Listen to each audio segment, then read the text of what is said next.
Radhe Radhe everyone, जय माता दी। सबसे पहले आप सभी को नवरात्रि की बहुत बहुत शुभकामनाएं। फ्रेंड्स, नवरात्रि के 9 दिनों में माता के 9 स्वरूप की तो हम पूजा करेंगे ही, साथ में ये भी जानेंगे कि माता रानी को 9 प्रकार के कौन कौन से भोग लगाएं और माता रानी को प्रसन्न करिए। चलिए फ्रेंड्स, आज का वीडियो शुरू करते हैं।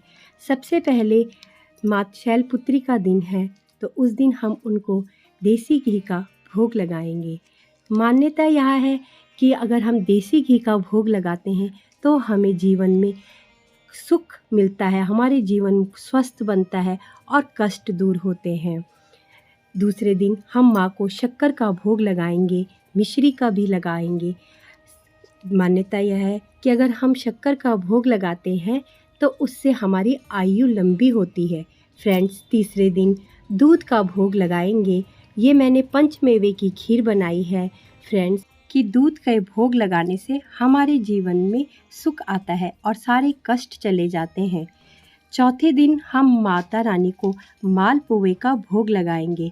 फ्रेंड्स, कई लोगों के घर में मालपुए का भोग नहीं लगाया जाता है, पर ये जो है ये सिंघाड़े के आटे का है और साथ में हम पंचमेवे का भी लगा सकते हैं। जो लगाते हैं वो मालपुए का भी लगा सकते हैं, नहीं तो आप पंचमेवे का भी लगा सकते हैं। फ्रेंड्स, पाँचवें दिन हम माता रानी को केले का भोग लगाएंगे।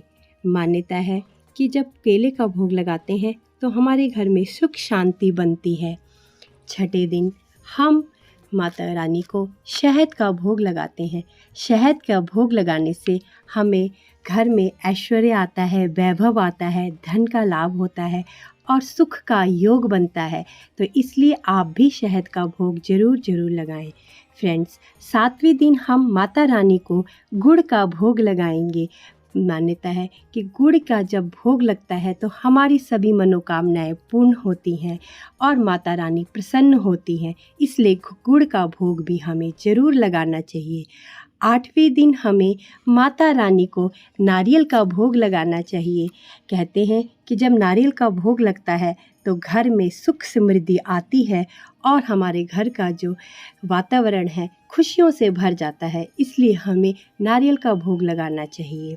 9वें दिन हमें हलवा पूरी चने का भोग लगाना चाहिए। इससे माता रानी प्रसन्न होती है और घर में वैभव यश की कृपा होती है और हमारे घर में खुशहाली आती है।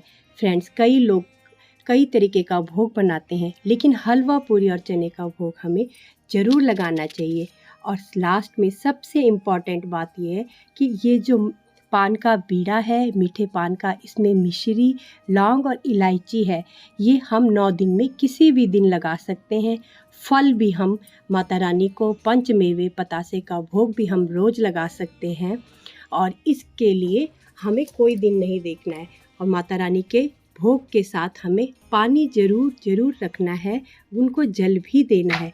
फ्रेंड्स, अगर आपको मेरा ये वीडियो पसंद आता है तो फ्रेंड्स मेरे चैनल को लाइक करें, सब्सक्राइब करें और लास्ट में एक बात का ज़रूर ध्यान रखें कि सारे भोग में लौंग इलायची का भोग लगेगा, लेकिन तुलसी पत्र का भोग नहीं लगेगा। राधे राधे एवरीवन, जय माता दी।